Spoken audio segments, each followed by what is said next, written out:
اور سنار کے بادشاہ امرافل اور الاسر کے بادشاہ اریوک اور اعلام کے بادشاہ کدرلا عمر اور جوئم کے بادشاہ تدعال کے ایام میں یوں ہوا کہ انہوں نے سدوم کے بادشاہ برہ اور امورا کے بادشاہ برشا اور ادما کے بادشاہ سنیاب اور زبوئیم کے بادشاہ شمیبر اور بالا کے یعنی زغر کے بادشاہ سے جنگ کی۔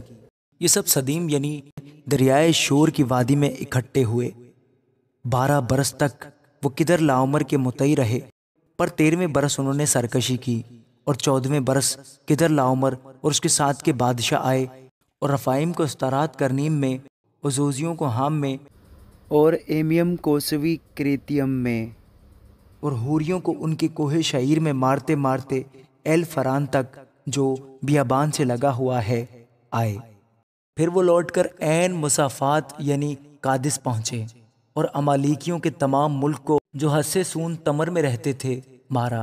تب سدوم کا بادشاہ اور امورا کا بادشاہ اور ادما کا بادشاہ اور زبوئیم کا بادشاہ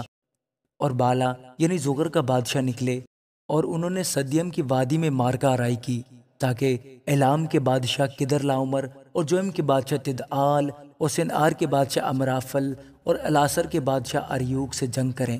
یہ 4 بادشاہ ان 5 کے مقابلہ میں تھے، اور سدیم کی وادی میں جا بجا نفت کے گھڑے تھے، اور سدوم اور امورا کے بادشاہ بھاگتے بھاگتے وہاں گرے، اور جو بچے پہاڑ پر بھاگ گئے۔ تب وہ سدوم اور امورا کا سب مال اور وہاں کا سب اناج لے کر چلے گئے، اور ابرام کے بھتیجے لوط کو اور اس کے مال کو بھی لے گئے، کیونکہ وہ سدوم میں رہتا تھا۔ تب ایک نے جو بچ گیا تھا جا کر ابرام عبرانی کو خبر دی، جو اسکال اور انیر کے بھائی ممرے اموری کے بلوتوں میں رہتا تھا، اور یہ ابرام کے ہم عہد تھے۔ جب ابرام نے سنا کہ اس کا بھائی گرفتار ہوا، تو اس نے اپنے 318 مشاق خانہ زادوں کو لے کر دان تک ان کا تعاقب کیا، اور رات کو اس نے اور اس کے خادموں نے غول غول ہو کر ان پر دھاوا کیا اور ان کو مارا، اور خوبا تک جو دمشق کے بائیں ہاتھ ہے ان کا پیچھا کیا، اور وہ سارے مال کو اور اپنے بھائی لوط کو اور اس کے مال اور عورتوں کو بھی اور ان لوگوں کو بھی واپس پھیر لایا۔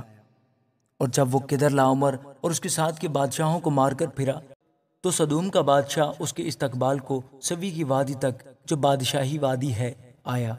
اور ملک صدق سالم کا بادشاہ روٹی اور مے لایا، اور وہ خدا تعالیٰ کا کاہن تھا،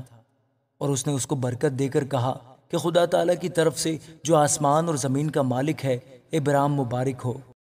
اور مبارک ہے خدا تعالیٰ جس نے تیرے دشمنوں کو تیرے ہاتھ میں کر دیا۔ تب ابرام نے سب کا 10واں حصہ اس کو دیا، اور سدوم کے بادشاہ نے ابرام سے کہا کہ آدمیوں کو مجھے دے دے اور مال اپنے لیے رکھ لے۔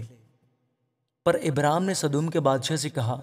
کہ میں نے خداوند خدا تعالیٰ آسمان اور زمین کے مالک کی قسم کھائی ہے کہ میں نہ تو کوئی دھاگا، نہ جوتی کا تسمہ، نہ تیری کوئی اور چیز لوں گا، تاکہ تو یہ نہ کہہ سکے کہ میں نے ابرام کو دولت مند بنا دیا،